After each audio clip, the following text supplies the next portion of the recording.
ఈ ఉమ్మడి రాష్ట్రంలోనే మొట్టమొదటిసారిగా ఈ యొక్క శ్రవణ లైబ్రరీని ఏర్పాటు చేయాలనే సంకల్పంతో ప్రభుత్వం ఆలోచించడం, అందులో భాగంగా గతంలో ఉన్నటువంటి కలెక్టర్ కాంతి మేడం గారు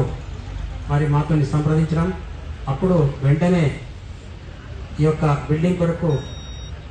మరి ల్యాండ్ కేటాయించడం, దాని తర్వాత మన మేడం కలెక్టర్ గారు ప్రావీణ్య గారు మరి వెంటనే షార్ట్ స్పాన్ ఆఫ్ టైంలో ఈ యొక్క బిల్డింగ్ కంప్లీట్ చేయించడం, అదేవిధంగా కావాల్సినటువంటి పరికరాలు కూడా మరి ఏర్పాటు చేసి మరి ఇప్పుడే చెప్పడం జరిగింది, ఎంప్లాయీస్ కూడా కేటాయించడం చేయడం జరిగిందని చెప్పడం జరిగింది. అంటే ఒక పకడ్బందీ వ్యూహంతో అన్ని రకాలుగా షార్ట్ టైంలో బిల్డింగ్ను కంప్లీట్ చేయించడం, సంబంధిత మౌలిక వసతులు కల్పించడం, ఇవన్నీ చేశారంటే వికలాంగుల పైన, ఈ బ్లైండ్నెస్ పర్సన్స్ పైన మరి వారి అభివృద్ధి కొరకు కృషి చేయాలని చెప్పి ప్రభుత్వ ఆలోచన మేరకు మరి జిల్లా కలెక్టర్ గారు ప్రత్యేక శ్రద్ధ తీసుకొని ఈరోజు ఈ యొక్క మంచి కార్యక్రమాన్ని మరి ఏర్పాటు చేసినందుకు వారికి,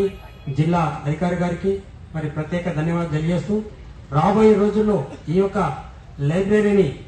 మరి బ్లైండ్నెస్ పర్సన్స్ తప్పకుండా సద్వినియోగం చేసుకోవాలి. అది సద్వినియోగం చేసుకున్నప్పుడే మరి ప్రభుత్వం ఏర్పాటు చేసిన మరి సుమారు అన్ని రకాలుగా ఒక 50 లక్షల రూపాయల ఖర్చు కావచ్చు. మరి అలాంటి లైబ్రరీని సద్వినియోగం చేసుకున్నప్పుడే మరి సార్థకత ఉంటుంది. కాబట్టి మా లైబ్రరీతో సహా ఈ యొక్క శ్రవణ లైబ్రరీని కూడా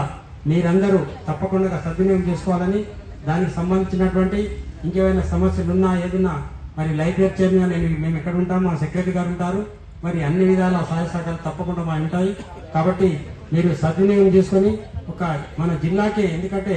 సౌత్ ఇండియాలోనే ఈ యొక్క లైబ్రరీని మొట్టమొదటిసారి ఏర్పాటు చేయడం అయింది. దీన్ని సద్వినియోగం చేసుకొని మరి మోడల్ గా మన సంగారెడ్డి జిల్లానే మోడల్ గా మరి ఉండే విధంగా కృషి చేయాలని చెప్పి తెలియజేస్తూ